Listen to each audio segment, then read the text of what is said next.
I told you I've been in ministry now for over 30 years, close to 40 years. I have even hosted some of them in this church. I've hosted some of them. I remember one of them, in fact, till today in my mind, I see him as a thief. Even to today, with my understanding of the Christ gospel, I still see him as a thief. Because when we invited him to come to this church, he sent me a mail that he will not come until we pay so amount of money, thousands of dollars. And because I really wanted him to come, because then I didn't understand much, I wanted him to come to this church. So we sent part of the money. He said he will not leave America till we pay the entire money. So I paid the entire money before he left America. Then he made us buy him first class ticket on British Airways, very expensive, and he made us buy 2 extra tickets for his PA and his keyboardist, that everywhere he goes with keyboardists, as if we don't have. Some pastors will even come with 18 intercessors.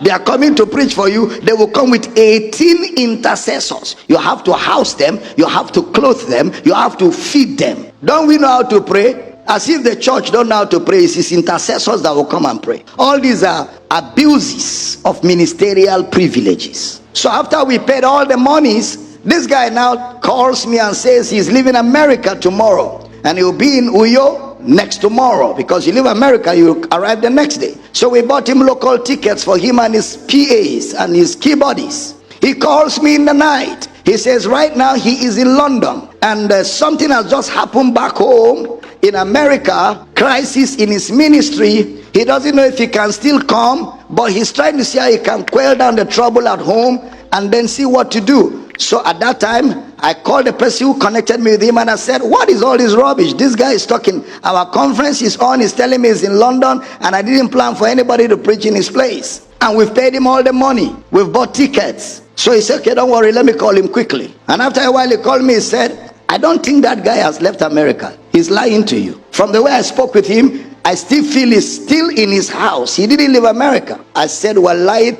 if he doesn't come for this conference, he will pay to the last kobo. To the last kobo, he will pay. You're laughing. That time when I know how to pray dangerous prayers, he will pay to the last. He go wound though. He go wound. But you know that kind of wound when they heal. He go wound. You know, he never came. He never came, and he has not paid that money till today. He has not. I decided to go after him using all my connections in America. When they descended on him, and now he knew that this thing is going to go out of hand. I was preaching for one of his friends in Nigeria. He told his friend to beg me. Anything I want, he will do. Even if I want him to come, he will come and pay for that visit and all that. When I went to his friend's church to preach, and the friend met me in the hotel and begged me, I looked at his friend and said, if that guy is your friend, even you, I'm afraid of you. I told him. He said, please. He said, if you want, we can refund the money. I said, I don't need the money. How much can he pay for all the damages he caused? I just told the friend, no worries. But you know, that's how you hinder the gospel.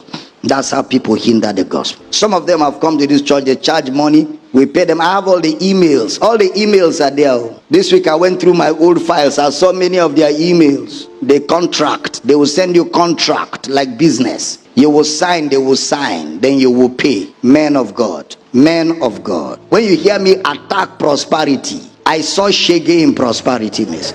No character, no integrity. It's all about greed and money. Some of you who have never done ministry, even in the village, you just be talking, how can Dr. Damina be attacking people? Something I have done for close to 40 years. If I speak, everybody should stand still and listen. If I was in the army, I'd be a general right now.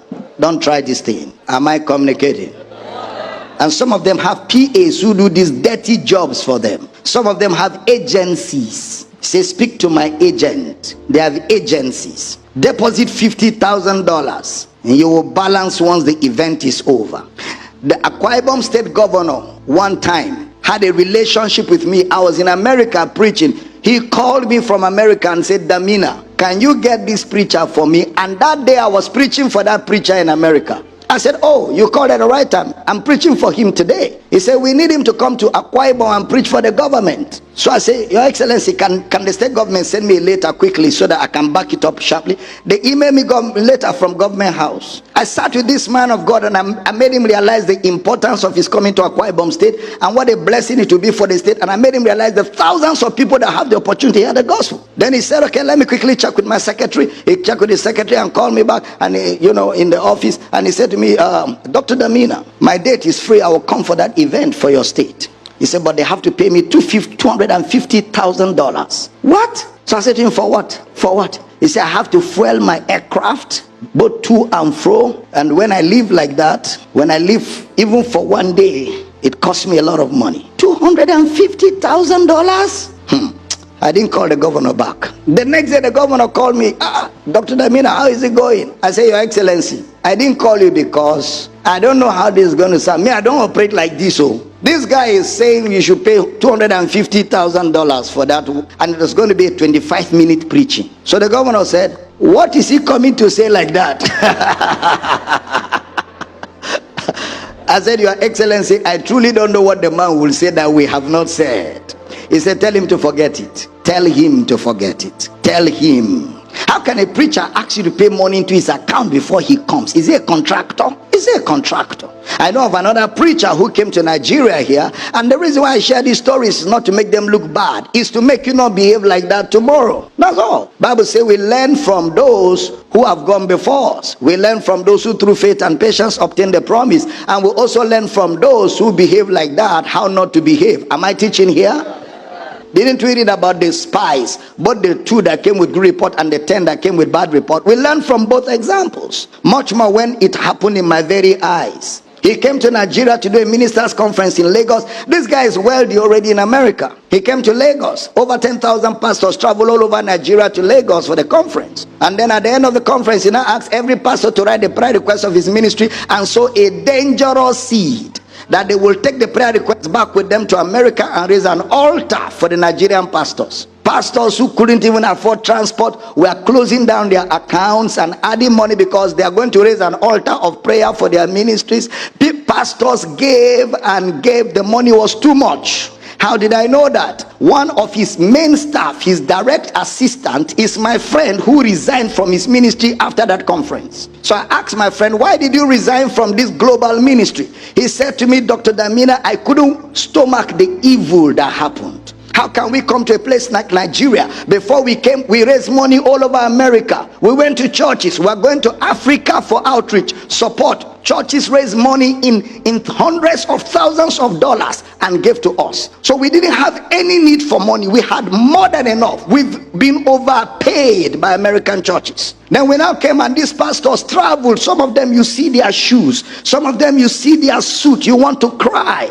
And this man stood before them with deceptive tears in his eyes. He was crying that the Lord told him if they would just give sacrificially, and attach it to their prayer request, God is going to move in their ministries like they've never seen before. And he just massage and deceive them. And pastors started closing their accounts and brought monies. He said money, 10,000 pastors. He said what broke his heart was that night when they got to the hotel, they removed all the prayer requests, burnt it with fire, carried the money, put in their plane and flew. He said he told him in the aircraft, you are more wicked than Satan. I will no more work with your ministry. If I had my way, I would drop off this jet and look for a plane to go back home. That was the end of it. He said, he looked at him and he said, leave me and Jesus to deal with that. When money enters your heart, when the love of money enters a man's heart, the way he does ministry, even Jesus is surprised. Am I teaching? I said, am I teaching?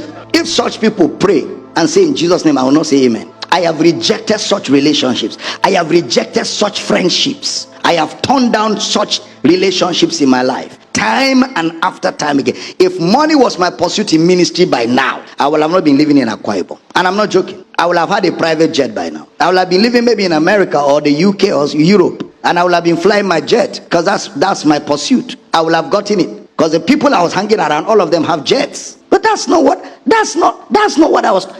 Okay, so after the jet and all that, what next? After all of that, what next? What's the value of life? What's the value of life? I keep away from them totally with my life. I don't even listen to their preachings, because such people, they have dangerous influence. If you hang around them, they influence you even from afar. He said, you don't make a charge, so the gospel is not hindered. The truth of the matter is, once you make a charge, it takes away the ministry from what it is. Once you make a charge, it takes away the ministry from what it is.